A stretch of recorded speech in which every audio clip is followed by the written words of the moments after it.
Yes, Ramana. Yeah, so where to start? Yeah. So Rakesh Chandra had like a given little bit of like a vivid dream, like what he had. He met a younger version of Sadhguru, and then like he asked him to come to ashram, and then he said that I will come after 10 years. But Barundan has found that like Rakesh Chandra is already late. So yeah. Yeah, so coming to that part, like most of the people like who have been associated with Isha, like I've heard from many. Like you are not the first one. Even I myself also have seen like a Sadhguru like a couple of times in my dreams and everything. But like Sadhguru has mentioned that like uh, the reality like what we are experiencing at the moment in hardcore terms, it's not real. So like the dream itself is also not real. That's why like what he says is like even in Buddhism, like it is said that uh, the Buddha's if Buddha says to his disciple that like if you meet me on the road, or like I think like it is to do with something. I think like it's the Zen masters. The Zen masters will say to their disciples that like if you meet Buddha on the road, like you just kill him. Okay, sounds like crazy and like okay, peaceful people, vegetarians, how they want to kill their own master or something. Even like what Sadhguru says is like when you are sitting in the meditation, if you see Shiva or something, you are not seeing Shiva. What you are seeing? You are seeing the Sivakasi calendar, isn't it? In his own words. So.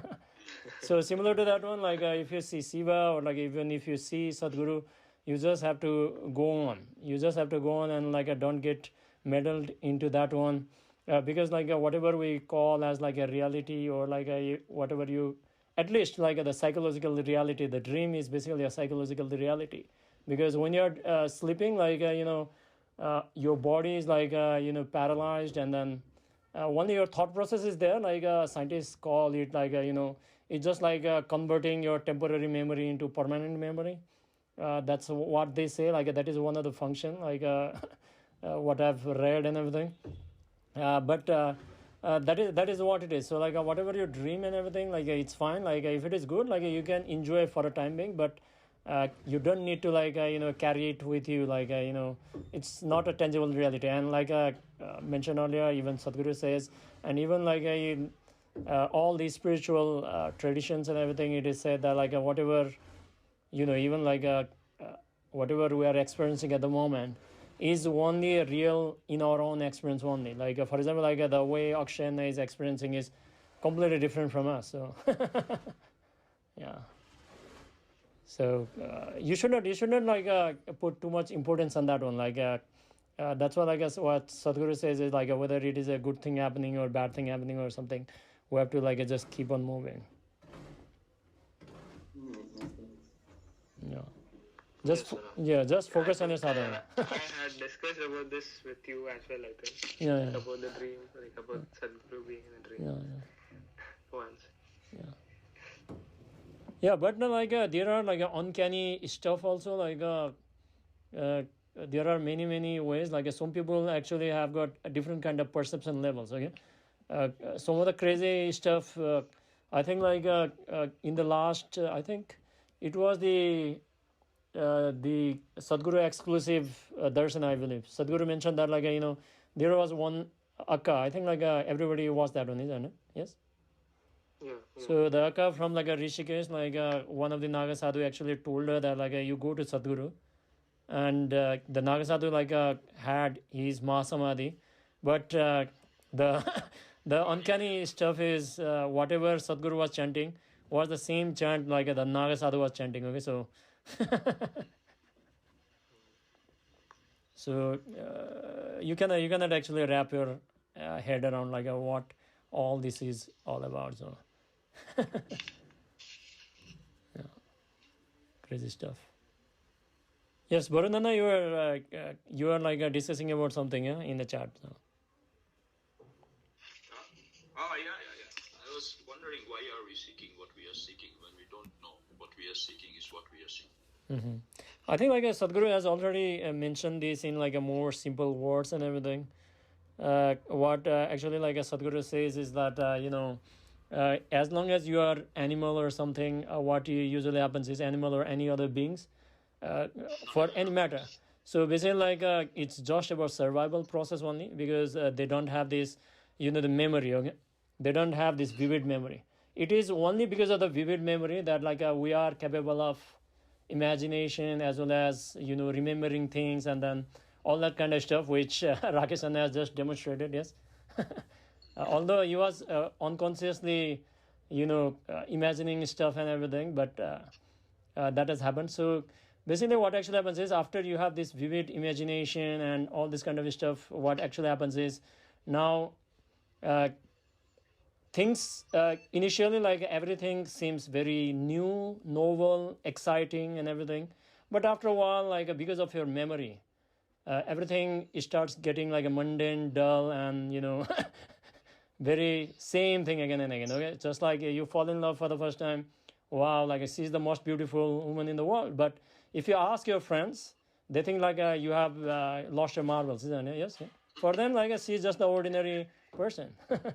but but like after after several dates, or like after you got married and everything, for example, like if the relationship has evolved organically and everything, then you will not reach to the issue. But there are certain kind of like the relationships and everything, like which are actually mostly driven by hormones and driven by social pressures, and people are getting old, so like, okay, I I don't have anybody to look after me, and all this kind of insecurities, like people get involved into this one. If the relationship is organic, I don't think like there is not much of an issue, like things remains unpredictable and everything.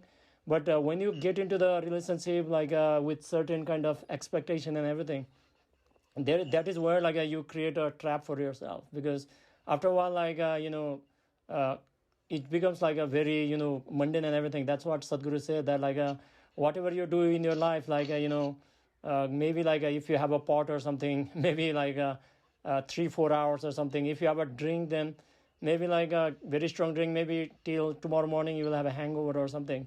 And if you have a marriage, like you will still be in cloud nine for a time being, but sooner or later, like you will come down.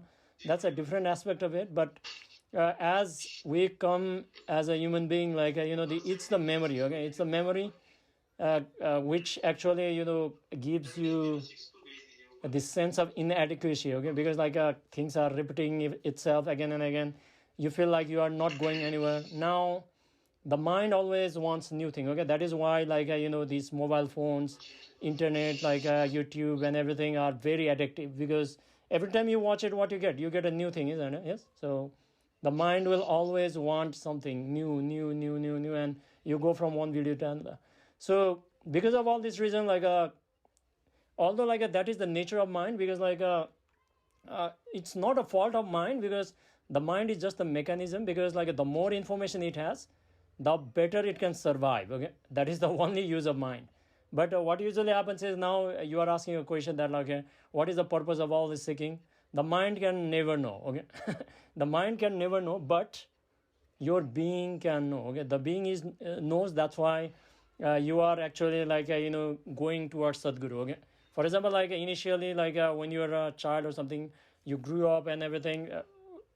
We are completely like most of the time unaware. Like some people are more awareness and everything, but slowly, like when you fell in love for the first time, let's say like organically, for this hypothetical situation. So when you fell in love for the first time, what actually happened is, whatever you you feel like like there's a word called like falling in love. Why falling in love? Because what actually happens is, you feel that like when you meet the other person, you feel fulfilled, isn't it? Yes, at least for a certain period of time, you feel fulfilled and everything. But now like what actually happens is, slowly, gradually, you realize that like, okay, like a sea cannot fulfill you, and there is always like how much you feel yourself, you can never be fulfilled. Okay, now like once you have tried everything, now like you tasted everything and you tried everything, you experienced everything, still like there is something missing in you. And at the moment, like for us, like if we didn't had that kind of choice, then at the moment, let's say we know about the spirituality, enlightenment, and we are in the Indian subcontinent, and there are so many things that is going to remind you once in a while some crazy person in the the college or workplace, for example, for Akshay, and he has went to his university, and then people think, okay, what is this guy doing? Okay, crazy stuff. So eventually, they might also come to what Akshay is up to and everything. So what I'm trying to say it is if you didn't knew that there was a possibility seeking or something, people have only three choices. Okay, that is where I also end up a few years ago before I started meditation and everything. One way is you tried everything. Now you look into the people around you and you see that okay, life is just this, and you just a compromise, and you just follow the a trend of the society. Just do what the monkeys are doing. Okay? So I was also one of the monkeys, so that's fine. So that is one way of doing it. Another way is okay, you cannot handle it.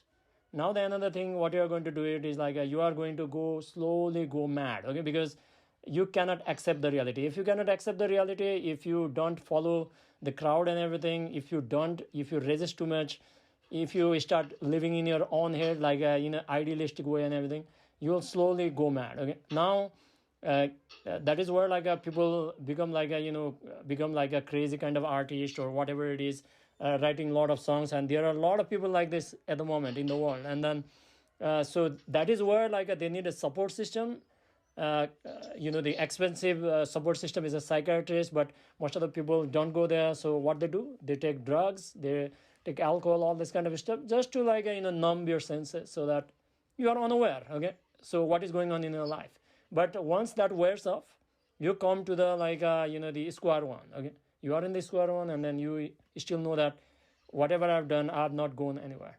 So these are the different ways. And people who go to the extreme cases, they want to know what all this is about. That is very very few number of individuals, very very few, who actually uh, are not happy with what they have. Okay, they are not satisfied with the answers people are giving. They read books and everything, and eventually they will go wander around like a hippie and everything. That is kind of a life I've also lived in the past. I went to all the Shiva temples in the south, and then many energy places. I had certain kind of experiences and everything, but they will come and hit and miss and everything. Okay, so basically why we are seeking all this is basically we're neither seeking enlightenment because we do not know what that is. We're not seeking liberation, we do not know what that is and everything.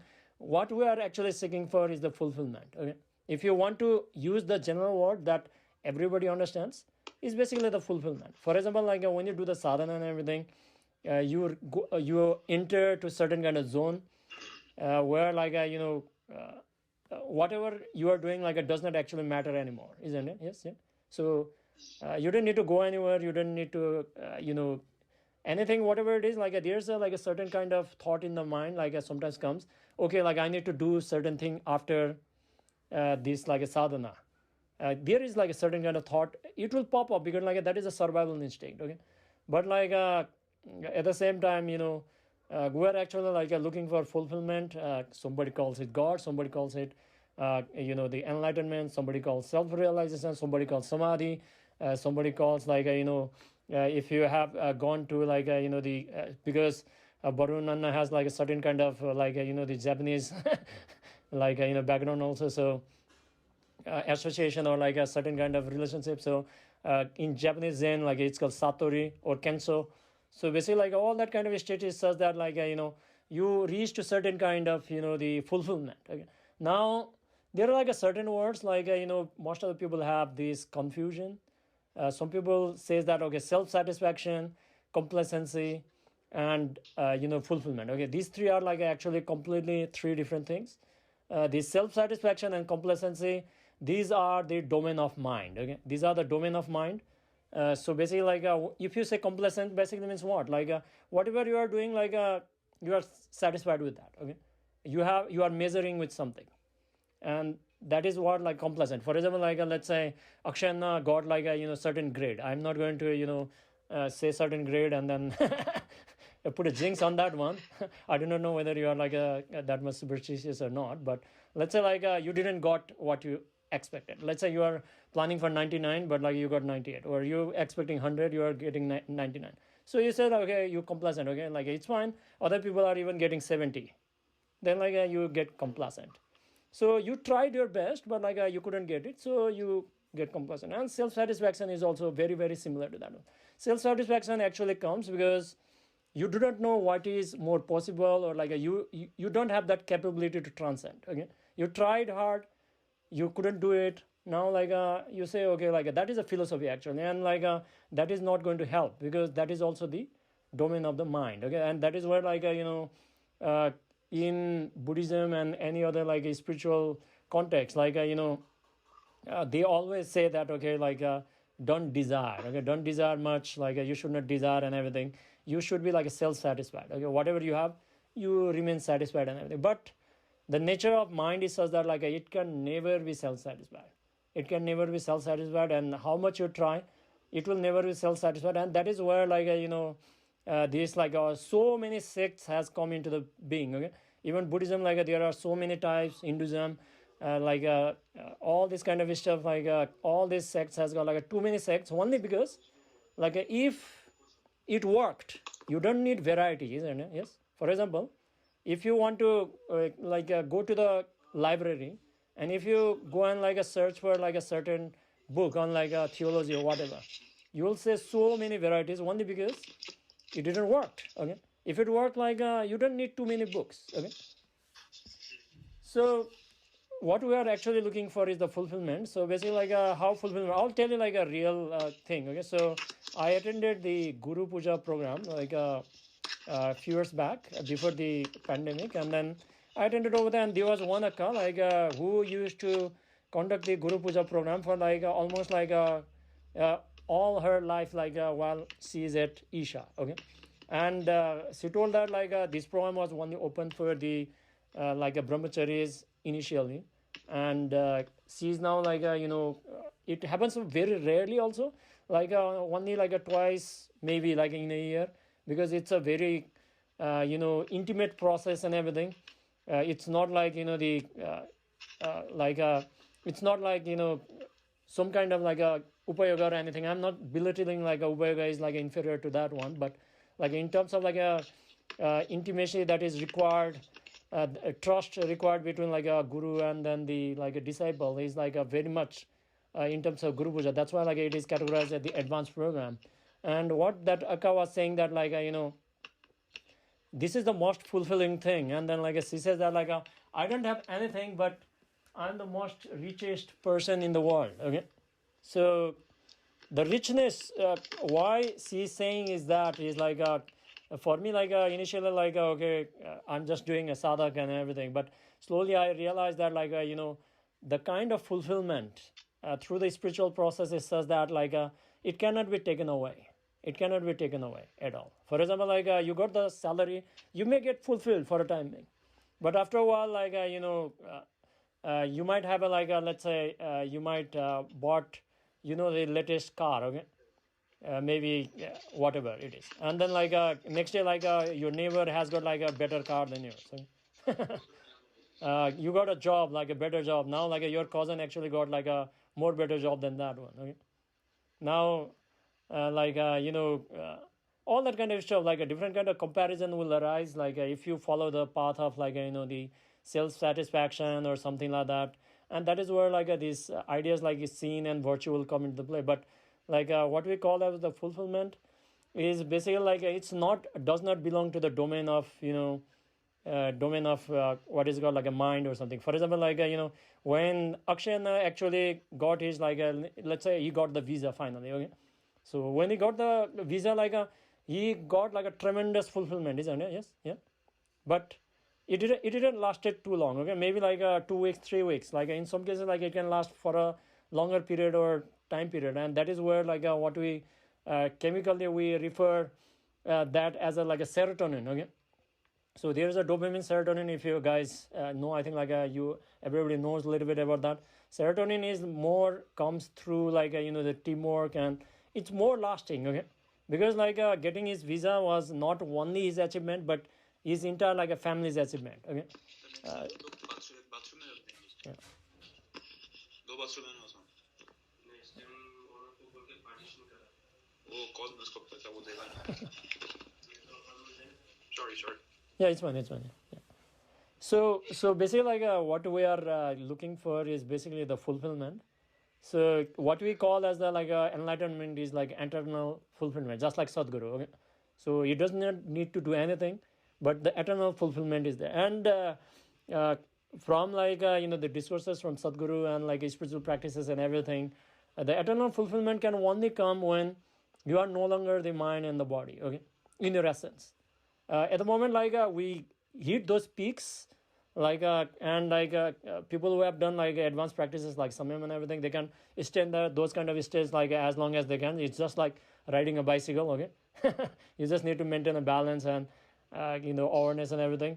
It's possible, but like eventually you'll come down again because we are still not ready. Okay, because like we still have got like so many goals in our mind, like the other stuff, theories and everything. Because what Sadhguru says is like in mystic musing, like what he says is like if you come to the realization that you are not the mind and body absolutely, then like that can be the like a last moment of your life. Okay, at least in the body. Okay, so that will be the point of like the dissolution and what is referred as the Mahasamadhi. So basically like through Isha practices and like all these practices and sadhana and everything, we're actually like getting a taste of enlightenment. Okay, how it feels like we're getting a taste, but like we're on and off. And in one of the like article like in the Isha website, I found out that like what Sadhguru mentions is like there is no difference between like the whatever we are experiencing then like what Buddha was experiencing. Okay, so what he said is like whatever you are doing like 21 minutes or any other kind of sadhana, you are actually like becoming Buddha. Like he's making you Buddha for like a certain period of time. The only challenge is to stay there. So like at the moment like we are using support like the of sadhana and then the grace of the Guru. So basically like why we are seeking is nothing much, but it's just the like fulfillment. And one of the the crazy stuff is like you might have like a great day today. Let's say like today you didn't even like thought about like enlightenment, you didn't thought about anything else, your sadhana went very nicely, went well and everything. But when you wake up tomorrow morning, like it's a completely another day, isn't it? Yes, yeah. So you have to start from zero, and then like that is where this is, because like everybody might have the karma book copy, so you might know already and everything. And we have already like discussing like several myths earlier also, that like everything is repetitive and everything repetitive, and as long as like we give significance to it, like it will not be able to collapse. So and one of the last video what Sadhguru says is like as long as you are doing your sadhana and like in presence of Sadhguru, you are not accumulating any karma.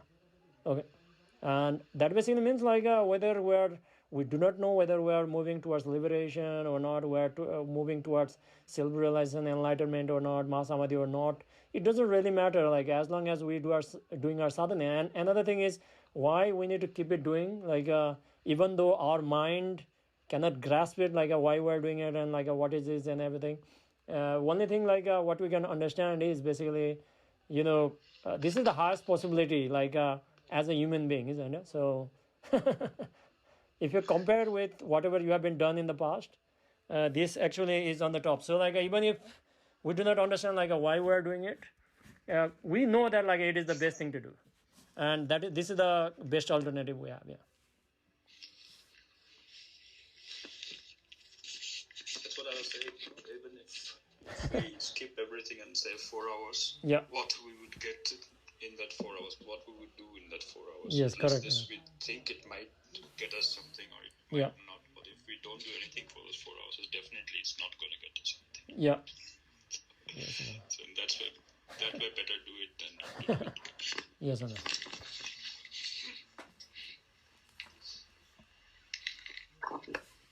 If you're crossing a bridge and you think why I should cross the bridge. If you cross, you'll get across. You might not get across the bridge, might break on the way. But if you don't start the journey, you'll remain always this side. Yes, Anand. It's a long bridge and a long walk, better to walk. Yeah.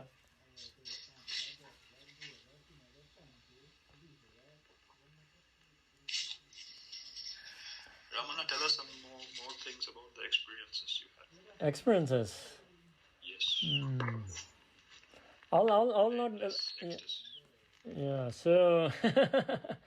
So like I can tell you that like I've reached to like a certain kind of threshold, at least in my understanding. Okay, I do not know like what is beyond that one, but I've reached to a certain kind of threshold that like if you sustain that kind of sadhana for like extended period of time, like I'm not talking in terms of the day in one day, but like repeatedly, like if I sustain that,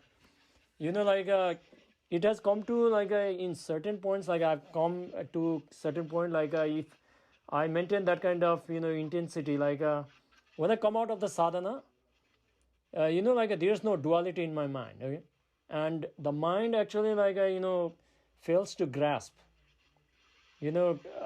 what you are going to do next. Okay, so it is actually the trick of the mind. I completely understand this.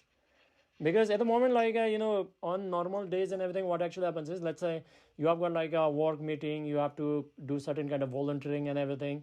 You already have got like all these, things to do list, isn't it? Yes, yeah. So you do your sadhana, and then like when you complete your sadhana, you go to your daily work. You go do that. But like if you have like a sustained kind of, that kind of, the immersion and everything, I don't want to like I'm not telling you that like whatever I'm saying is true and everything, but like and like I'm not telling you also that like okay it should also happen to you or something like that, but I'm just telling you from a possibility that when you are a certain kind of the experiences and crazy kind of experiences and everything, and like it's 100% possible for you to like everybody to experience these and like sustain these and like be in that kind of like states and everything, just like Sadhguru said and everything. But yeah, so like for me at least, like samyama was like a very very important. Samyama practices, like regular practices, are very very important. All your kriyas are very very important and everything, and you can just like walk in and out of that kind of state like very easily. Okay, but you need to sustain. Like I'm not reached to that kind of state where like when I wake up in the morning, like I've got all that kind of ojas, okay, in my energy. But I can tell you that like once you have sustained your practice for a long time and everything, you can easily know that like your body is oozing like ojas. Okay, you can easily know that energy, and that energy is actually the gate pass between the like the beyond and the now. Okay, so you'll know by yourself, and like it's more physical than the physicality, I can tell you. In that kind of awareness state and everything, it's more physical than physicality. It's that crazy and everything. But like I not will not go too much into the details and everything here, but like it's possible for everyone. And when you go into that one, like you are ready to like willing to okay like die also. Like you don't really care about anything what is going on around and everything. But I'll tell you like one crazy kind of stuff. Like I don't think like anybody went to like a Tiruvannamalai again. Yeah. So yeah, Akshayana has actually like a fled from like India now. So. Yes, and I have to visit like. I'm not telling like you should visit over there. Like if you have like a Devi Yantra at your home also, like that is also very very powerful. Like a Sannidhi is also very very powerful.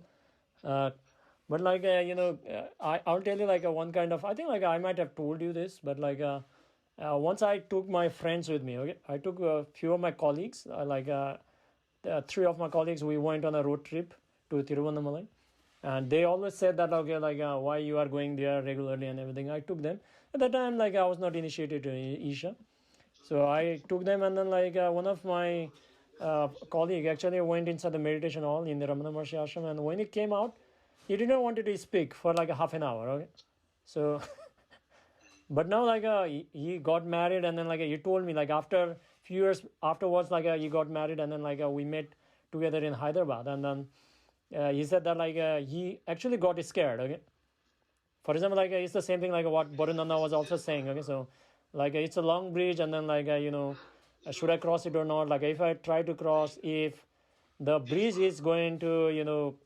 support the load or something, yeah. So that was his like concern, and like he didn't cross but like the next day, like I took people to climb the hill, like the Arunachala hill. It's like steep. Okay, it's very steep. Nearly like a 10-15 like the I think like a 60 to 70 degree like the inclination. So it was more like a rock climbing, and went up, and then while coming back, I'll like cut out a lot of details so that like you can understand what I'm trying to say. So when it came back, like it was during the mid-June month, so it was like scorching hot, and then like it was already like around 9 in the morning. It was already 27 degrees. Okay, so in the daytime, like at noon, like it can reach up to like a 43 also. So 43. yeah. So while we're going down, like there was one guy. Okay, one Western guy. He was a bald guy, and he has a vibhuti all over his forehead and like his neck and everything. He was just rushing towards the hill. Okay, and I'll tell you like this hill is opened only for like I think like around like 10 days around the Kartikeya Deepam, which is actually coming very soon. Okay, you should visit like Tiruvannamalai at that time. Like I think like COVID is also very scary at the moment. At that time, Tiruvannamalai is like a super crowded. You should avoid that. Let's like go maybe a week before that one or a week afterwards. You can try. What actually happened is like that guy was like going up, and I understand like the significance like what he went through, and he came to me, and then like he asked me, like I asked him where you are coming from. Like he said like I'm from like the UK and everything, and I told him that like I'm from Nepal, like we are, and he said that like I asked him like what experience you had, and he said like I cannot speak about what has happened to me and everything. Yeah, so he just had to climb that hill. Okay, and if you ask me like in the mid-June, like it's not sensible, because like that hill is like a complete forest. Nobody actually lives in that forest. Even like the samadhis are also not allowed to create it in that hill. Okay, because like it is like the hill is considered as a Shiva himself. Okay, the Arunachala. It's not considered as like any hill or abode or anything. It's considered as a Shiva himself. So because of that reason, like you cannot build anything on that hill. Like you cannot even like have a samadhi of like anyone over there. So because of that reason, like that guy is going up like crazy towards the hill, like a top of the hill, and see like in a logical mind, why people want to go to the top of the hill? He's not getting any money. He's not getting any kind of like a no reward, nothing. Like neither anyone like anyone is waiting for him, or like it's not like the first time somebody is climbing that hill. Like it's not a virgin hill, just like the some of the mountains, like nobody has climbed over there, so that if you climb it, you get like the first person to climb that hill. Nothing, or it's not even the hardest hill to climb. So he's just climbing up, and then like I knew like what he was going through.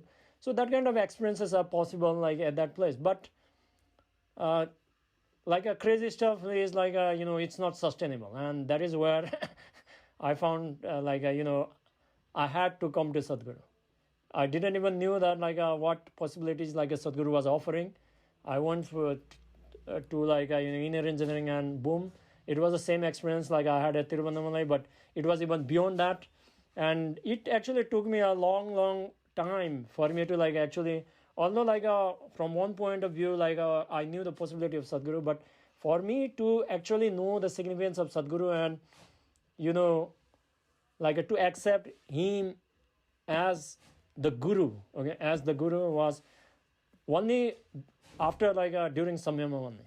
Because before that like this kind of thing like is there, like this is the bane of individuality. Okay, because like since I already had like a certain kind of spiritual experiences before, when Sadhguru gave me that experience, like it was crazy and everything, but at the same time there was a part of me that like, okay, I already had this experience, and just because I'm doing this practice, I'm getting that experience. I didn't understood the significance of Sadhguru at that time. But when I went through like BSP, crazy, insane, like BSP opens up to like it's like in terms of like the mysticism, like a BSP is more powerful than like the samyama actually in terms of mysticism. Okay, in terms of spirituality, like nothing can beat samyama. But mysticism wise, like you might have known like a crazy stuff and everything. So all that crazy kind of stuff are mostly possible like during BSP because that is how that is. And like I got to know the significance and different dimensions of Sadhguru and everything over there also. But still, like I had not still like accepted like a Sadhguru as a whole because like I had not met him personally. But like after that, I met Sadhguru during this what is it called like the inner engineering completion. That was just the next day after my BSP completion. Okay, the next day like I finished my BSP. I took the night bus to like Bangalore, and then I went to like the BIEC, and then like we went over there, and like that is where like I saw Sadhguru from behind. Okay, because we are in the the like a parking volunteering.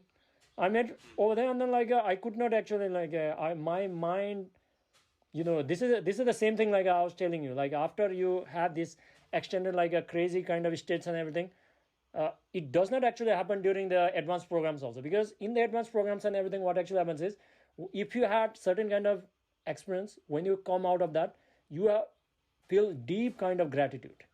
Okay, you feel deep kind of gratitude, and like you are willing to like cry, and like all that kind of stuff will happen to you because you have been given to you something you cannot actually get in your million lifetimes. Okay, you cannot buy, you cannot go somewhere, you cannot ask for anyone. It is something like that which has given, and that is where we got like millions and millions volunteers all over the world. Okay, but when I met Sadhguru over there, like for the first time I saw, like I was behind his car and he stopped over there, like he opened his window, and then like he was saying farewell to like all the people over there, like looking at him and everything.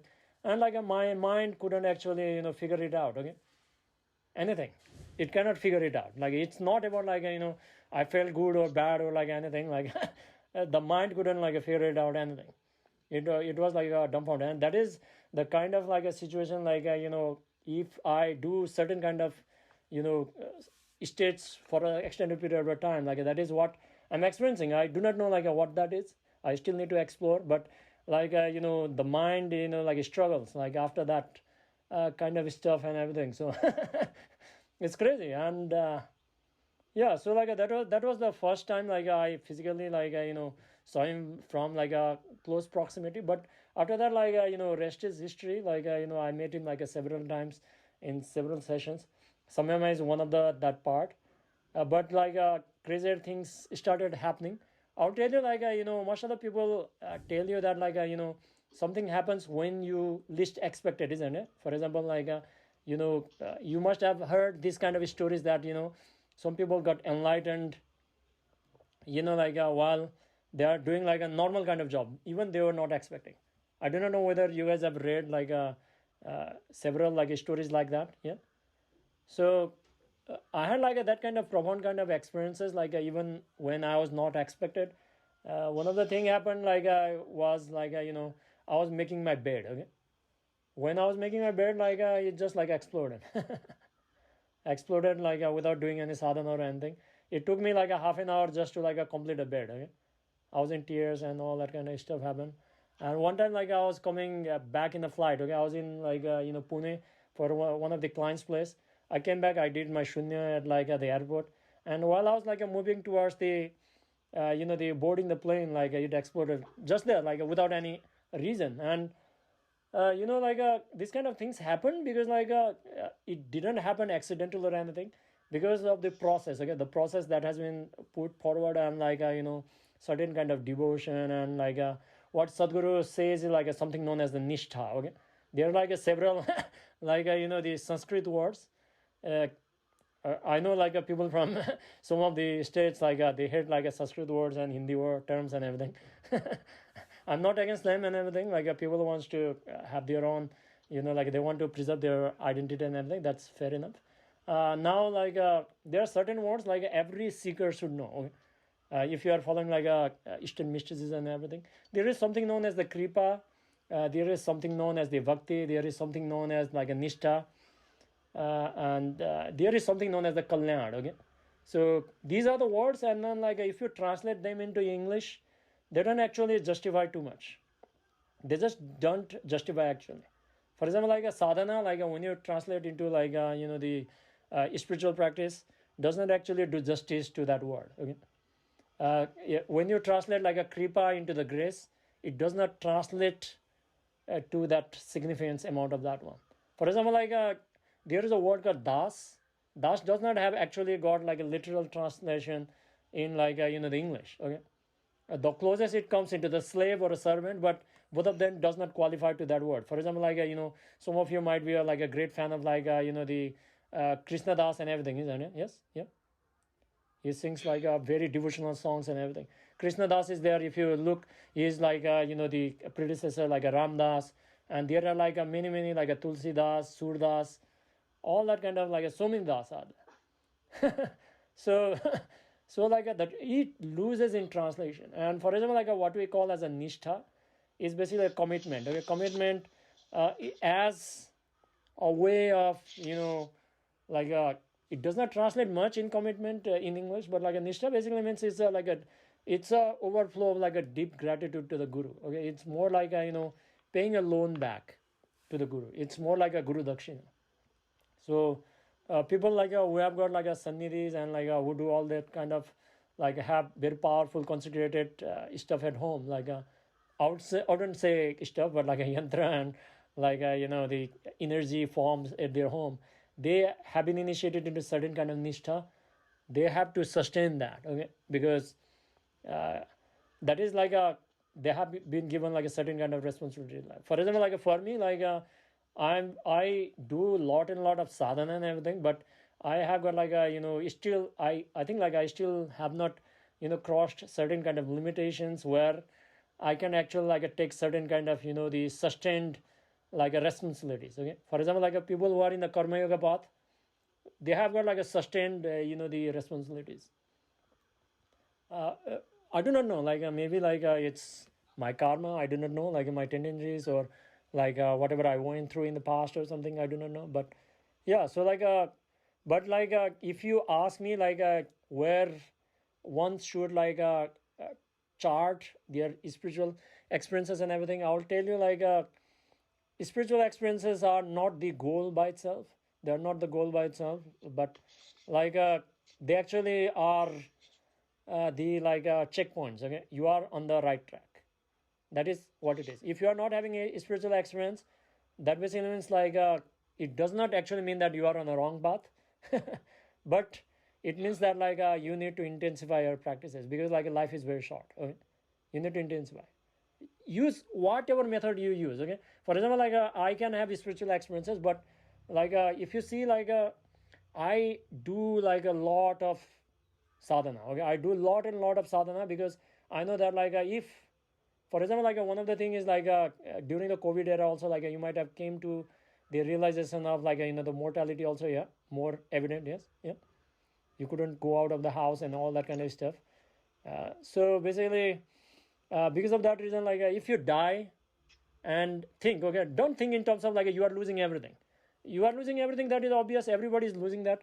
It doesn't really matter, like they are actually like if you come to certain kind of realization, these things are all like the fuel for your survival. Okay, your friends, families, your like money, like everything, whatever it is, even the identity known as my name and everything, these are all like tools for my survival. But like the worst thing that can happen if you die, although like a Sadhguru has already given like the certain kind of assurance that like okay, I'm going to take care of your liberation, but at the same time like why sadhana and everything is basically like you might have to start from zero. Okay, and that is the worst thing. That is the worst thing, at least for me. Okay, I do not know about the other people. For me, like that is the only thing like that keeps me doing whatever I'm doing at the moment, like a sadhana. Sometimes the body does not cooperate. Sometimes like there are like a social situation, health situation, all this kind of stuff will come. It is evident over there. But like whenever it is possible, why sadhana? Because you don't want to start from zero.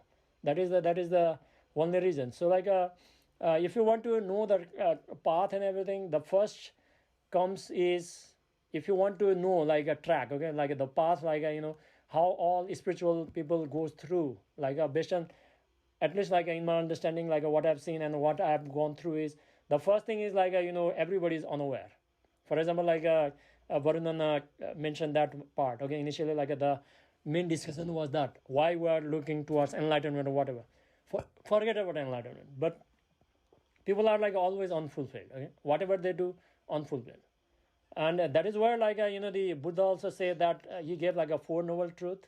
Life is a dukkha. He says life is a dukkha means again, it does not actually translate very well in a Hindi or Hinduism, English or whatever. Dukkha is a Pali word, and a Sanskrit word also. Dukkha basically means life is full of suffering. But that is if you look people have completely missed out. Okay, missed out the progression on that one. For example, when I started out also as a Buddhist meditator, the Four Noble Truth I also went through. Okay, there's a suffering, first truth. Second truth is there is a solution for suffering. Second one, there is a cause for suffering. Third one is there is a solution for suffering. Okay, the first is there is a suffering, you accept that there is a suffering. Second one is there is a cause for suffering. Third one is there is a solution for suffering, and the fourth one is the how to remove that suffering. Okay, and he gives out eight noble truth. But the funny thing is, majority of the Buddhist practitioners actually got stuck in this realm only. They have not actually moved beyond that, at least in my understanding. I might be wrong. I'm not judging the entire the seekers, Buddhist practitioners who do meditation.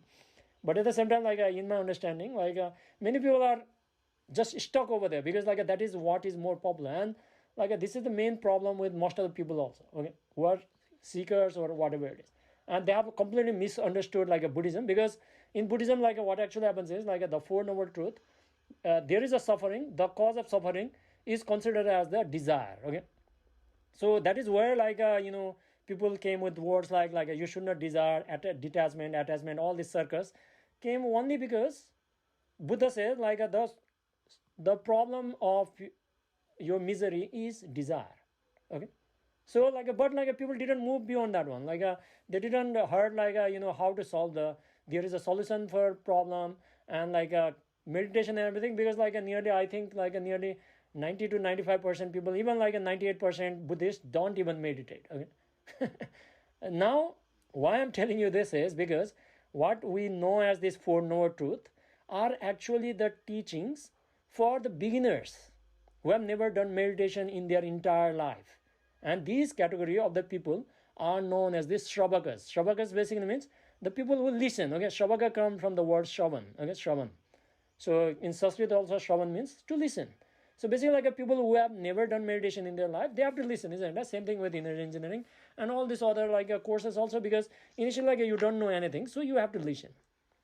But if you go into Buddhism, there are certain kind of the Varunana actually asks for several books, but I didn't want to recommend in too many books, because it is going to overflow. Okay, so I thought he was going too fast or something. I do not know. I'm not judging, but what is going to happen is if you want to read the Buddhist texts and everything, there is another book, very powerful book called Lotus Sutra and Diamond Sutra. These are the English translation.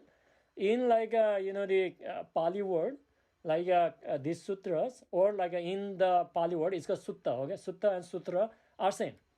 It's so basically Yoga Sutras. Just like Yoga Sutras, the Diamond Sutra is known as the Vajra Chedak Prajna Paramita Sutra. Okay, so diamond, why diamond and why they call is as the what is it known as the the Vajra is actually known as, because Vajra is the hardest material there is, and Vajra Chedak Prajna Paramita Sutra basically means a diamond to cut beyond your ignorance.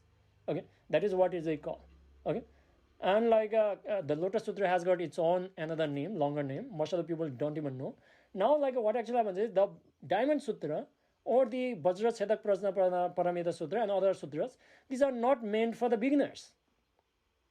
Because that is where like a Sadhguru also does not mention about too many stuff in the initially, which he could actually try to open up, at least in like a certain degree, in advanced programs. Why and one the reason, because you can fly, you can imagine a lot of stuff if you directly go and read like a the Diamond Sutra. Okay, because of that reason, like because those books, those are are the sutras teachings for the bodhisattvas or potential bodhisattvas. Bodhisattvas are basically, because in bodhisattvas are basically who are in the, they have tested meditation, they know what the meditation is, they are on the path and they want to go even further.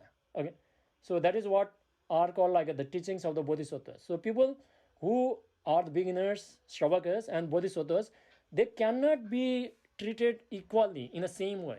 And same thing goes with all the spiritual practices also. But like most of the people are like starting it. That's what like a Sadhguru was also talking about. Like people directly go into like the kriyas even before like preparing their system. Okay, powerful kriyas. I met actually like a one anna in the Facebook, and then like he texted me, and then he said he was doing all this like Buddhist tantric like chants and everything regularly, and now like he has damaged his energy system in such a way that I think like it's, we do not know. Okay, he also like reached out to like swamis and other people in the Isha also, and they recommended him to do like the arm chanting and everything. But when he does like arm chanting, like he cannot handle it. Okay, so it's like a very scary. Like I get to touch with like a lot of people because I share this kind of stuff, and people reach out and then they ask certain kind of stuff and everything.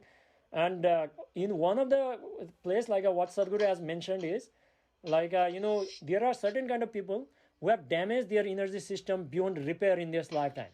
Makes sense? Yeah? So for them in this lifetime, like for them to have a spiritual experience or like getting enlightened can be like very difficult on their own. Makes sense? Yeah? So for them like damage through what, no? Like I didn't get that. Yeah, so I think like Barunana understood a little bit. Yeah, what do you mean by damage? Yeah, so you must have Akshana, you must have watched that like a Bruce Lee video, isn't it? Sadhguru, what Sadhguru said. Yeah. So if you overactive like a certain kind of like the chakras or the like energy channels, you can damage. Same thing with Sakti Chalana Kriya. Like last time, like Sadhguru mentioned about this Panchabhayus, isn't it? Yes, yeah. So these Panchabhayus are part of the Pranamaya kosha. Okay, so they flow all this through all this route. Okay. So Pranamaya kosha. So because of that reason, like he said that like when you are practicing certain kind of like more like what is it called, like a more gross kind of more gross or like a more tangible reality in ourself is the body, isn't it? Physical body. Yes, yeah. So if you damage your physical body, it can repair to a certain extent, but like it does not have too much impact in your energy body or your subtle bodies, which are known as the like a Sukshma Sarira or the like a Karana Sarira. But now like if you make more damage into your energy body, what Sadhguru says is the energy body is more enduring. Makes sense? Huh? That's why if you do more Kriya and everything, what actually happens is it's more enduring. Okay, rather than doing the physical practices. But the foundation has to be very, very strong, and that's how like you have to go through. That's the main reason Sadhguru like avoids using like all this like spiritual jargons. Okay, known as like a samadhi, nirvikalpa samadhi, and like all this kind of stuff. Okay, other kind of stuff. I can give you like a lot of technicalities into that one. Okay, if you watch like a lot of like Sadhguru exclusive, you will come into all this kind of terminologies. Okay. Now coming back, like why I was telling you like about this, Shravakas and like the Bodhisattvas and everything is because like if you are not prepared, you cannot understand anything. For example, like if you want to try one of the hardcore like spiritual books, like if you want to try, you can try reading like I Am That. Okay, there is a book called like I Am That from like Nisarga Datta Maharaj. It was like originally in like a Marathi, but like it's in English now. Okay, I Am That basically means like basically my Tattvamasi or like Aham Brahmasmi. Okay, whichever you want to say in Sanskrit, which are the Mahabakyas also. You read that book like it's like it starts with a jargon and ends with a jargon. Okay, if you have no Jnana Yoga like a little bit background, like if you don't read spiritual books, if you don't know the terminologies, like if you don't have a spiritual practice or meditation as a background, You cannot understand that one. And another book is Sobo Genjo. Okay, Sobo Genjo is a book by the Dogen. So I think Varunana might be interested to read that. That book is very big. It's one of the most profound Zen Buddhist books, okay, out there. How do you spell that? Sobo Genjo. Genjo. Yeah, I can text you in a group also. No, not to. Anyway, most of the people are not going to read it. So. People don't even. What's the book about? It's a Zen and the reality and everything. You just go through that one if you want. Okay. I know you already got too many books. Like I said, it's very profound and not everybody can understand it. And there is one of the most difficult book I've never understood is one of the book by Nagarjuna. Okay, so let's leave it here. We'll have that discussion afterwards. Let's make this a call a little bit shorter. Okay, everybody has to go back to their sadhana and work and whatever. So why I'm telling you this, the route that has to take is the first stage starts with the ignorance. Okay, you start with the ignorance. You do not know where you are going through, but you do everything, but you are unfulfilled. Now the next thing is because of some reason, or because of grace or whatever, you get the glimpse. Okay, you get a glimpse that okay, something might more be possible. Okay, so that is where you become a seeker. Okay, you become a seeker now. Something might be interested. It's more the rabbit hole kind of scenario. Okay, so you got one, and then there is more. There is more. Now you go through that one. You go through that one, and you try to figure it out. Now this is the first stage of seeking. You seeked everything. The first approach is reading. Okay, if you are more, in some cases you find another person who knows, and then you ask, or you do the seeking on your own. But once you have exhausted and you realize that you are not going anywhere, okay, and then you start pilgrimage and all this puja and everything and all this kind of stuff, and that also does not fulfill you. Then you find a guru, okay, and that is where it is. Now once the guru comes into the being, there are several kind of gurus. I don't want to go over there. Some of them comes from the tradition. Some of them are alive, some of them are not alive, some of them are very secretive. Okay, unless you don't jump, you have to jump first, and only then you are initiated. Okay, but here at Isha, because of the compassion of Sadhguru, he's initiating everyone who are not even ready to jump also. Makes sense? So now once you are initiated into the practice and everything, now the first stage is going to be the first taste of the beyond. Okay, the first taste of the beyond, whichever way it can come. Some people are cracked by bhakti yoga, some people are cracked by intense karma yoga, somebody are cracked by pure insight perception because of the grace, and some through the kriyas and practices and whatever. You experience that one. Now once you have experienced that part, that is the beginning. Okay, now you have experienced something known as the savikalpa samadhi. Okay, that is the spiritual experience you have. Okay, so savikalpa samadhi is basically now you experience that one, but you are still there. Okay, you are aware of your body, you are aware of your mind. The experience is also there. Everything is there. Okay, everything is there. Now as your practices evolve, based on your different practices, you can open up a different dimensions. Okay, for example, Dhyana Linga has different dimension, Linga Vairavi has different dimension. Even in Dhyana, Linga Vairavi, a different chants has a different dimensions to open. And similar to whatever practices, some of you who have done advanced practices, you already know. Yeah. Okay. So these are a different ways of opening the doors of the mysticism. Okay. This is the mysticism. This is not a hardcore spirituality in the crux. Okay. This is just to keep you on the track. Okay. Keep you on the track and everything. Because hardcore spirituality has nothing to do with all the mysticism. It has to do only with dissolution. Okay, freedom, liberation, whatever you want to say, fulfillment or whatever you want to say. Because that is the main reason, the Ramana Maharshi, if you see, the best example, he didn't care about all the practices or anything. He was just in a nirvikalpa samadhi all the time. Okay, and same thing with Sadhguru as well. Initially he was, but to consecrate the Dhyana Linga, you have to open up all these dimensions of mysticism. Okay, so once you have savikalpa samadhi, it's only about staying on the track only. Okay, staying on the track. you sustain as much as you can, you do it, and then like slowly, like sometimes like because initially like it's not you who is making that experience happen, so intensity can be very high, or in some cases like you may not be able to experience that one based on your receptivity and everything. But like as you gradually move towards as you sustain your sadhana, and then like you develop like all the dimensions together and everything, what actually happens is now you come to the place where you can calibrate the intensity, or like you can actually calibrate the the ojas. Okay, so that that is what I meant you by riding the bicycle. Okay, so you can sustain, like you are not exploding like everything at once, like you are sustaining it, and gradually you can become meditative 24 hours. Okay, I've not reached to that point. I'm very much on the way. Okay, I'm not going to tell you like where I am or whatever it is, but like I'm just telling you the possibility. Okay, so that now once you are capable of being in that state or something like that, what is going to happen is eventually what is actually happens is the main objective is just to exhaust.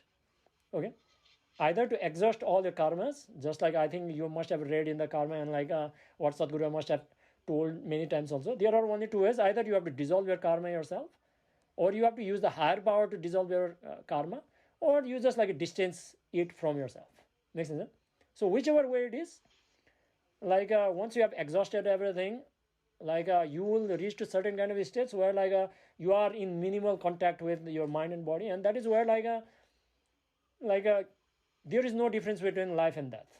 Okay, you are in the threshold of death or threshold of life, whichever word you want to use, because the duality has ceased to exist, and that is the point where you can actually see that everything is just your making. Okay, not creator's making, not God's making, not anybody's making. It's all your making, and it's your making. That is the only reason you can become free. If it was somebody else's making, you could be trapped forever. Only reason it is all your making, and that is the possibility I'm saying. Okay, I'm saying possibility. I'm just saying a possibility because everybody is capable of reaching that point. Once you this, and after that, everything is a joke. Okay, for example, why I'm saying all these things. I'm not memorized anything. It's all my experience and what I've went through and everything. That's how it's flowing like this. Now, once you have reached to that point and everything, if you sustain for a long period of time, and this is where the freedom, whatever we call as a liberation, has to be your and your own choice only. And that is why whatever guru can provide you everything, you can go over there and then you can come back and everything most of the time, as long as you have got a lot of karma available to you, it has to be your choice. Okay, now one day one fine day you think that okay, I'm done with everything and everything, you sit down, and maybe at that period, whether you consciously or unconsciously know, your being has exhausted everything. And that is where if you sustain for that longer period of time, at least Sadhguru has not actually mentioned this too many times, but in one of the Sadhguru exclusive video, what Sadhguru has told is during one of the wholeness program, the Samyama the Samyama program for in the wholeness 90-day program, you can see in the Sadhguru exclusive also, at least one of the sadhaka actually attend nirvikalpa samadhi. Okay, and that is where Sadhguru says is that I'm not alone. Makes sense? Yeah, he's not the only one who has gone beyond the the rules of the existence. Okay, so nirvikalpa samadhi means you are just now you have, there's no coming back now. It's just about time only. But for us, at the moment, we have still looking for samadhi, or a sabikalpa samadhi, or Sadhguru talks about 10 different kinds of samadhis and everything.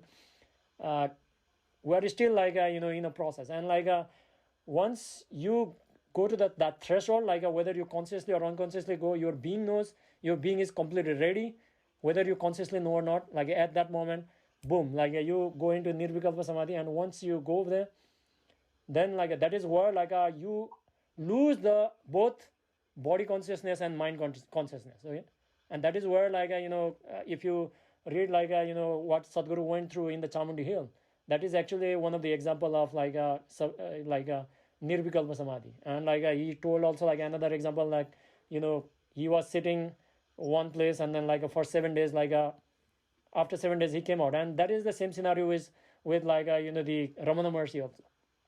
So nirvikalpa samadhi means like when for example, at the moment, like everybody says that like you are not the mind, you are not the body, or even you tell yourself also, isn't it? Yes, I'm not the body, I'm not the mind. Yes, yeah. So this is just like we are like making us aware so that we're not going to create more additional unnecessary karma. We are just like making us aware that one. But like this is just the enlightenment itself, that you are not the mind and you are not the body. If you realize that, but the problem is like at the moment you know it, okay, know it, boom, like you cannot hold your body. So that is how like crazy this is, and this is where like we are using like a kriya yoga as a practice, so that like we can have that experience, but still like hold on to the body, and that is where entire like mysticism is there. If you don't have mysticism in place, then you are going to lose the body, and that is the same problem happened with like so many people. For example, like Vivekananda, it happened, yeah, and like all the other people also. For example, in the case of like Ramana Maharshi also, like his entire like half of the body was like nearly paralyzed. So like because like the grace came into like such a powerful extent that like your body cannot handle it. And I think like with all like grace, like I shouldn't be speaking about this. That is how it is. So like if you invoke, it is possible, and that is same thing with Ramana Maharshi also. Like if you have watched or like heard like what I recorded last time, like Ramana Maharshi also like got enlightened because of like a sheer like the intensity of like devotion also. Yeah, that's how it is. So these are the crazy stuff. Yeah. So basically, like if you trace the route, so the first task is to like get the glimpse of the beyond, which is referred as samadhi, or like you can say, if you can sustain that for a longer period of time, that can be considered as like a sabikalpa samadhi. Sabikalpa samadhi basically means like there is an attribute, your mind is still functioning. But when you reach to the nirvikalpa samadhi, which is the next stage, which like I think like Sadhguru and like very few people are capable at the moment. Once you reach to that phase, then like no coming back, like I said. But at that stage, like you can lose your mind and body consciousness. That is why like what Sadhguru says is like he does not attempt shunya. If you have heard this or not, he does not do shunya even inside the Dhanalinga also, or anywhere else. He said that like initially he was not even going to the Dhanalinga also. So it becomes like a very difficult for him to like handle the body. And if he said that if he does a shunya, then like he cannot sleep for like 3 or 4 days. Okay, it's fine for the energy, but like it is not good for the body, because the body cannot handle, okay, that. The body has to follow the rules of what? It has to follow the rules of nature. Yes, yeah. For example, like you said that, okay, like I've got so much energy, I'm not going to go to the toilet. What will happen, Anna? It will explode there, isn't it? Yes. So, so like these are the craziest stuff. Okay, so like I'm sharing a lot of stuff only as a possibility. So nirvikalpa samadhi, once you got the nirvikalpa samadhi, that's it. Okay, and it is possible for each and everyone. I've reached to like many. I cannot like claim and tell you like this and everything, but I've reached to like several times to the threshold and came back, because like once you go over there, like at least in my experience, okay, I'm just telling you as a possibility. Don't believe whatever I'm saying and everything. You focus on your sadhana.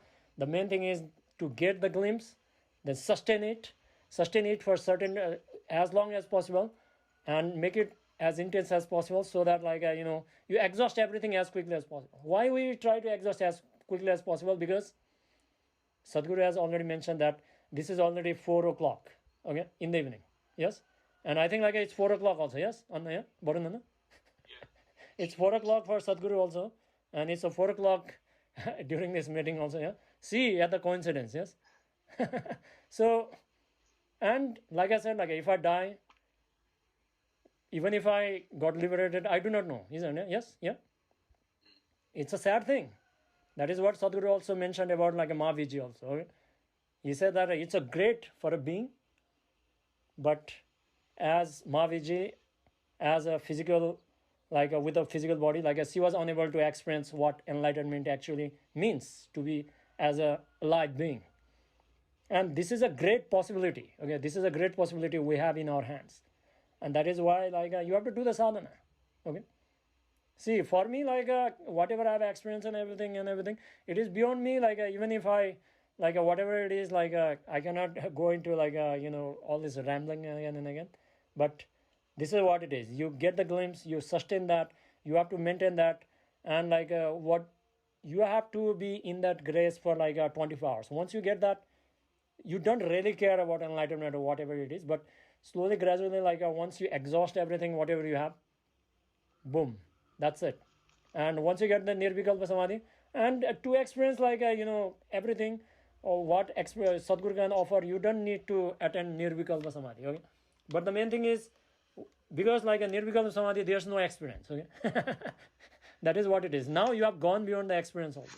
That is what the nirvikalpa samadhi means. Nirvikalpa samadhi means without the attribute. Okay, there is no mind, even the anything you don't even know that you are there. It's just like a dreamless sleep. Okay, it's just like a dreamless sleep.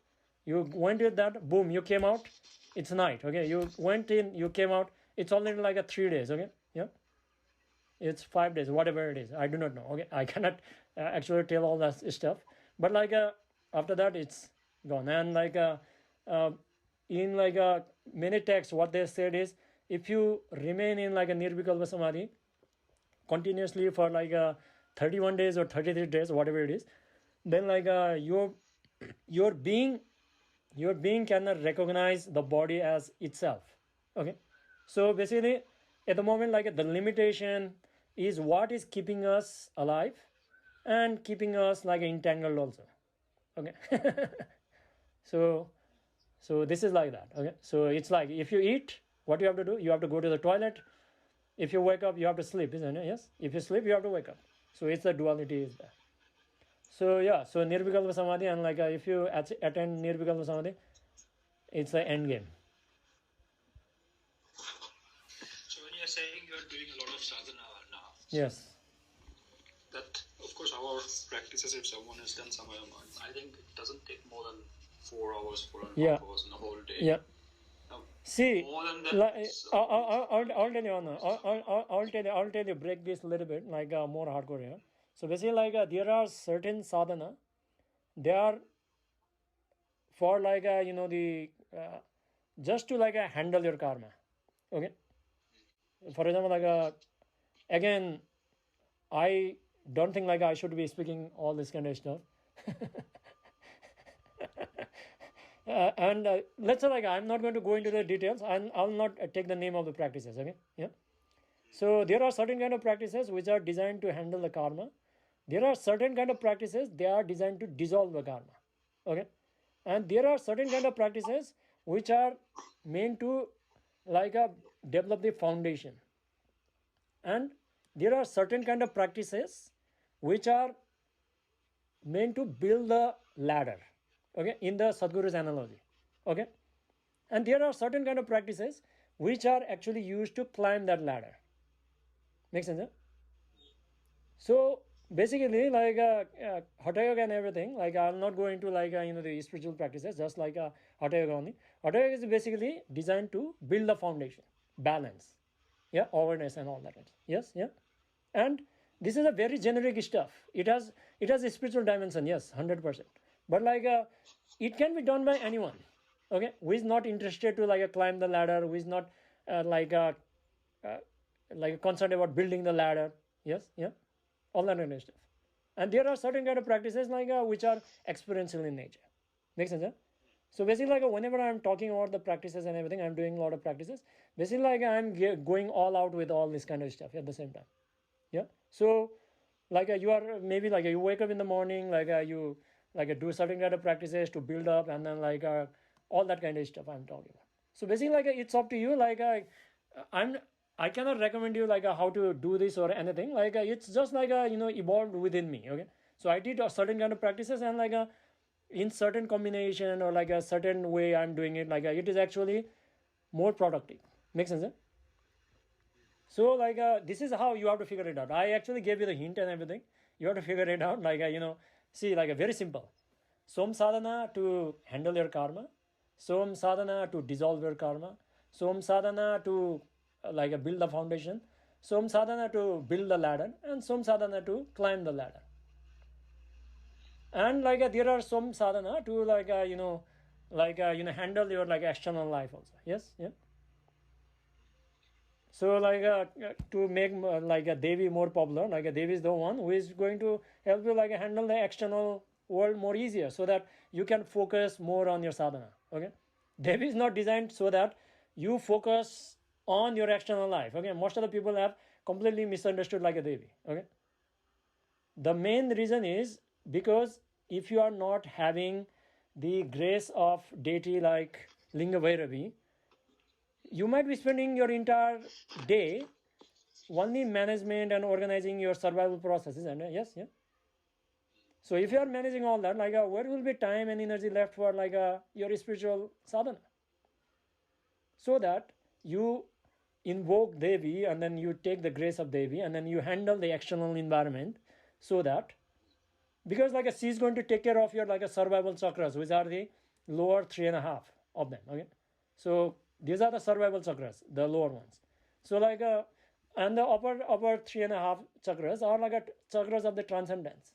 Okay, so once you invoke the Devi, because of her grace, you can handle your the survival process more efficiently, so that you can just carelessly, I'm not saying carelessly in terms of the economic Effort. yeah, so that you don't need to worry about that one. But now you can put all your intensity and whatever you can do on the spiritual process. So that is the main objective. So these are the things you can figure it out yourself, and then yeah. So the main objective is to become meditative 24 hours. If you don't do 24 hours, then you are losing whatever is possible. Okay, and still people are going very very slow. Yeah, I think we have spoken much. So now yeah, so hopefully I think you got a little bit of insight and everything, but you should not take this as a the face value. You should take this as a possibility. Yeah, and you have tools to test this. Okay, each and everyone has got tools to test this. You try it out, you sustain for a period of time, you see, and yeah, Sadhguru's grace is there, and it is going to certainly going to be fruitful. Yeah. And I had a question about ojas. So Yes, how do you know how much of ojas you have? You'll know, Anna. You'll know. Like I said, it is more physical than physicality. Yep. So, like I said, like I mentioned that you have got a certain kind of practices and a different kind of, yes, yeah, for different purposes. So there are certain kind of experiential practices also. So if you are doing certain kind of experiential practices, if you can enter to that realm easily, effortlessly, then you have got a lot of ojas. If you cannot do it, you need to increase a lot of ojas. And there are certain ways I can mention this obviously a Shambhavi is one way of that one, but it's not that much sustainable. Again, I'm not to claim it's not sustainable. Okay, again, I take that blame on me. I cannot comment on that one, on the practices, but I will tell you that whenever you are doing a rapid breathing, okay, if you read one of the forest flower book, in that in the Hatha Yoga teacher training, some people were asking, okay, so why do you do a rapid breathing in some of the yogasanas and surya kriyas? Okay, yep. So basically whenever you are taking charge of that one, you are converting the physicality into a non-physical energy. That is a ojas. Okay, so surya kriya is very powerful only because of that. Okay, one is it opens up 21 possible chakras. Again, this is what I've read. Okay, and another thing is you can convert the ojas in the same process also. So I never miss a surya kriya. Okay? and another thing is Sakti Chandana kriya is crazy over there. You can do 1,000 also. I did 1,000 per cycle. My body couldn't handle it. Okay, my body started failing in many crazy ways. one time like one part fails, and then like I slow down my sadhana, and then like another part start failing. Okay, so I've like slowed down a bit. I'm not doing like 1,000 at the moment. I'm not going to give you the correct number because like you can use it, but like it's like a very high number still. But I'm not taking into that much level because my body still cannot handle that much. Okay, that much of a intensity of practices. So this is how like you can calibrate on that yourself. Okay, you do maybe like some people can do like 2 sadhanas in a day and they are still fine, and some can do one time. But it doesn't mean that like whoever is doing 2 times a sadhana is better than a person doing once. It has nothing to do with that, because everybody is completely different. Because like some people like just comes to like a Isha program and then they got experience immediately. Yes, yeah. Some people are doing sadhana for years and like not getting anything. Yes, yeah. So it has nothing to do with like how much sadhana you do. Like if you are not experiencing, you must do. That is there. I'm not saying like don't do it. Okay, I'm not saying that. But like what I'm saying is like how you do it. You have to do it as an offering, devotion. You can read like a Yoga Sutras also. Like if you read like a Patanjali Yoga Sutras, it actually tells you like how to do a sadhana. Okay, devotion, attention, awareness, offering, everything is given over there. There's something known as sadhana pada. Okay, there are 4 padas over there in the Patanjali Yoga Sutras. You can read over there also. If you don't understand much, like you can go and like have a discourse from like Osho also. Okay, he has also given like a very powerful like discourse on like the Patanjali Yoga Sutras. Now like in terms of the ojas, like I said, the only thing that is going to calibrate is one thing is the awareness has to be there. Even if you have a lot of ojas, like if you don't have awareness, you cannot experience it. For example, I'll give you the very simple example. Everybody has heard about like a Sadhguru's presence and everything. His presence is there 24 hours a day. Okay, its presence is 24 hours a day. Okay, now like that is the main reason, that is the only reason people can go into the powerful states very quickly, because they are not only using their energy, but they are using the Sadhguru's energy as a not only as a catalyst, but also to ramp up that energy. Okay, that is what happens usually during like BSP Samyama and like last year like during the Sadhguru Enlightenment days and Varanana, yes, yeah. This year like unfortunately it didn't happen. So it is there all the time. Now the thing is like are you capable of like entering that dimension or not? And it comes through only it happens. Okay, it happens rapidly because, for example, like in my case, I haven't experienced everything before I started meditation. Okay, I was completely frustrated with whatever I did. I was successful. I was in UK. I was doing MBA. I was having a job, no issues. Yeah, but like I was not satisfied. Okay, because like one thing is like I never wanted to go to UK at that time. Okay, I was living my society's dream, not my dream. Okay, so just like Sadhguru says, if you do anything unwillingly, even if we put you in the heaven, you suffer, isn't it? Yes, yeah. So whatever he says like a completely matches to my reality. Okay, and maybe that might be also the reason. So when I came to the Isha program, like I was completely ready. I had done meditation for nearly 6-7 years on my own. I had been to all these like a powerful spaces. Ramana Maharshi, see, like I'll tell you like why I recommended people go to Ramana Maharshi ashram. Why is because when you go to the Isha program and everything, Isha programs are meant for everyone, which basically means there are people like who are not even interested for spirituality. Makes sense? Huh? So Sadhguru is a pure Kriya Yogi. He can calibrate the energy based on people's requirement. And only when you go to the advanced program, that basically means you are ready. You want to experience that. That's how like he is going to slam you. Okay, with the okay, you will zap you, just like the what is it called, like a juice, yeah. So thunderbolt. Now, but now if you go to the Ramana Maharshi ashram or like some other energy spaces, it's the energy space has no discrimination. Okay, it's just like a volcano. You go over there, it is going to hit you intensely 24 hours. It doesn't really care. Okay, whether you are ready for meditation, not ready for meditation, if you are open, like it is going to hit you. But the limitation is once you move away from there, like you have none. Okay, because the experience didn't came because of you. It came from outside. It's just like I think like I gave this analogy earlier also. If you are feeling cold, if you want to warm up your body, there are only two ways. Either you have to create your own fire, maybe like a physical fire, or like you can rub your body, you can run a little bit, you can jump, you wear a sweater or whatever. But the another way is like you go closer to the fire. Yes. So these are the two ways. Okay. Sadhguru is giving you more sustainable and longer way and more realistic way. Okay, because you go to the Ramana Maharshi ashram, so many people goes, but how many people actually become like the spiritual? Not many, because many people are going as like with their husband, wife, children, family, and everything. It's more becomes more like a temple visit. Okay, when you go over there, like it should become like when you are doing the sadhana, it should become the only priority of your life.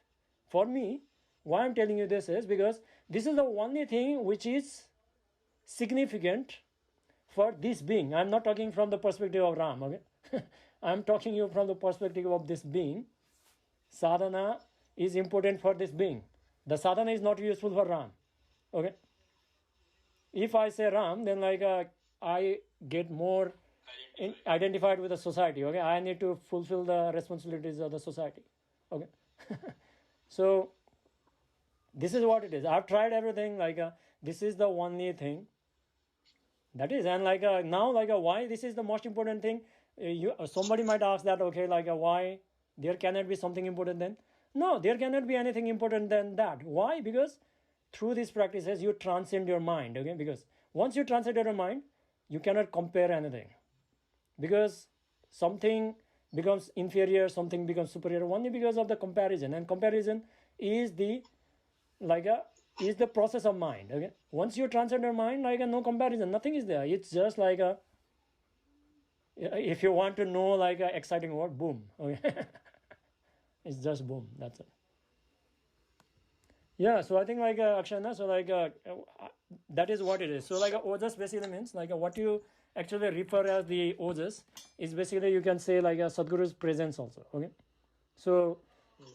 So as far as I understand, like there are two aspects of it. One is called presence, and another is called like a grace. Okay? We'll not go like too much deeper into that one. Maybe like next time we can discuss on this one. Like maybe you guys are not ready in that one. But like if you know like you have ojas, build up ojas and everything, you'll know. Okay, you'll know. But like you need to be receptive. That's the main reason. The first thing Anna is like you need to do enough sadhana to crack yourself. Now like if it is not cracking, then you need to like mix and match, cocktail like all these 5 sadhanas. Okay, why I'm saying 5 sadhana is the fifth one is the dhyana yoga. Okay, so I think like you are doing that part also. So like you crack as much as you can and do volunteering as much as you want. The moment you are ready to die, only then it is going to crack. Okay, but this is the thing you need to use as a trick, because like even if you are willing to die, are you going to die? No, isn't it? Yes. Because there is a fail-safe mechanism. Okay, your body is not going to make you enlightened easily, let you become enlightened easily, and it will not let you die easily. Because of that reason, like you can use that, like you just be willing, okay, willing and throw yourself, and once you crack, have a little bit of crack, it's just like a dam. Okay, once it is very difficult to break a dam, like it's a crack initially, once slowly it will break and everything. Now like once you have access to the another dimension, now it's all about how much ojas you have. Okay, how much ojas you have. Now that is the main reason, like people who have enough ojas in their system, when they can generate their ojas, or like they have got advanced practice to access Sadhguru more easily, they can access him anytime, anywhere. Okay, even if you are lying down in the bed, you can experience it. But now like if you are not doing that, then like you have to make use of the Brahma Muhurtam, you have to make use of like a Sandhya, you have to make use of the the presence time, Sanidhya time. Okay? Yeah. So these are the times when like the intensity is higher. So you need to crack at this period of time. You need to make use of this time, because this period of times, like why Sandhya, I think like we have discussed already also.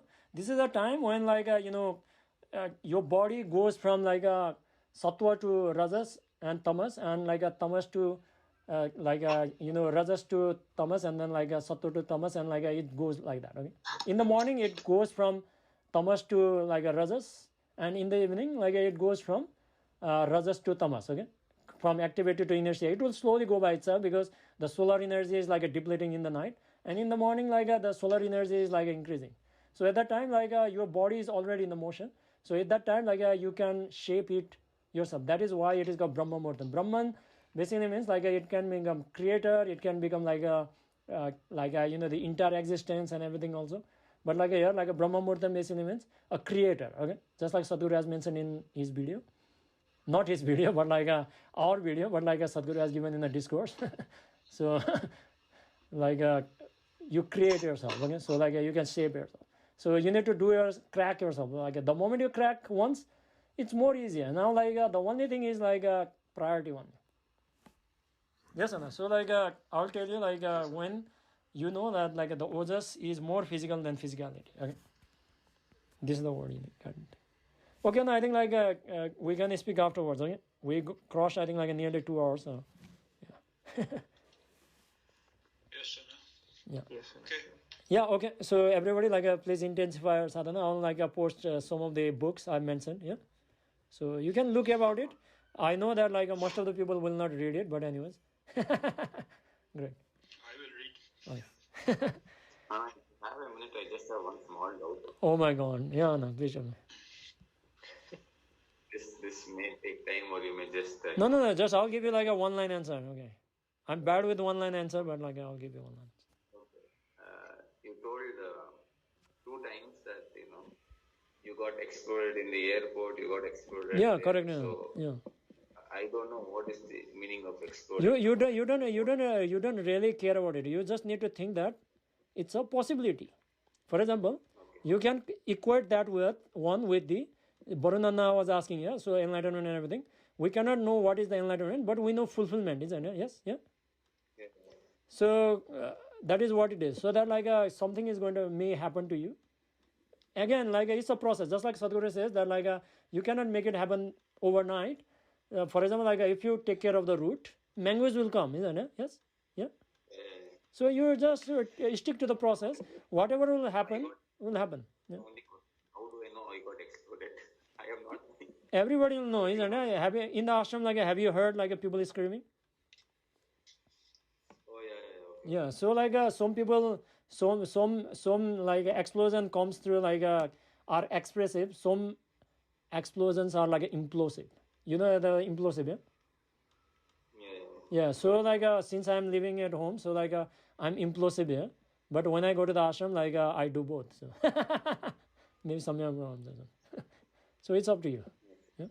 So it's just like whatever is there, like I just like I'm not going to like try to explain and then like do something wrong here. Like you just focus, stick to the sadhana. Whatever I've told, whatever we have all shared and everything, and whatever Sadhguru has mentioned and everything, it's all a possibility.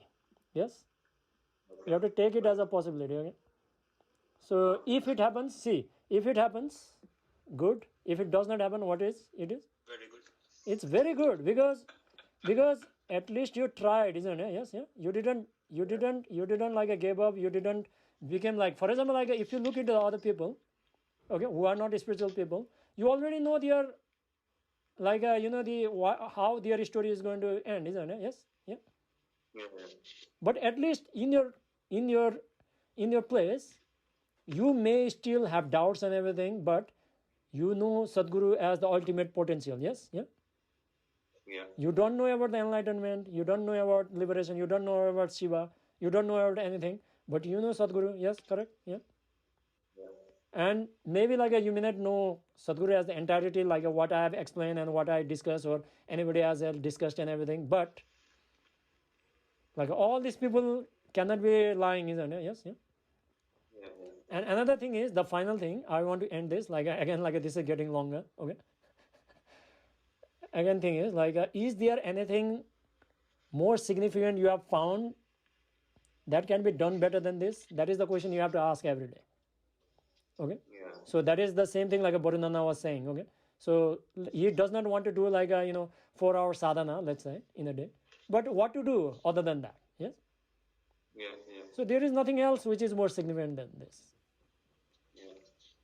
Okay, no, I think like we need to like wrap up. Okay, so. Wind up today. Yes. Okay. Thank you very much. Okay, thank you. Okay, namaskaram everyone. Thank you. Namaskaram. Okay. Namaskaram. Thank you. Alright. Thank you.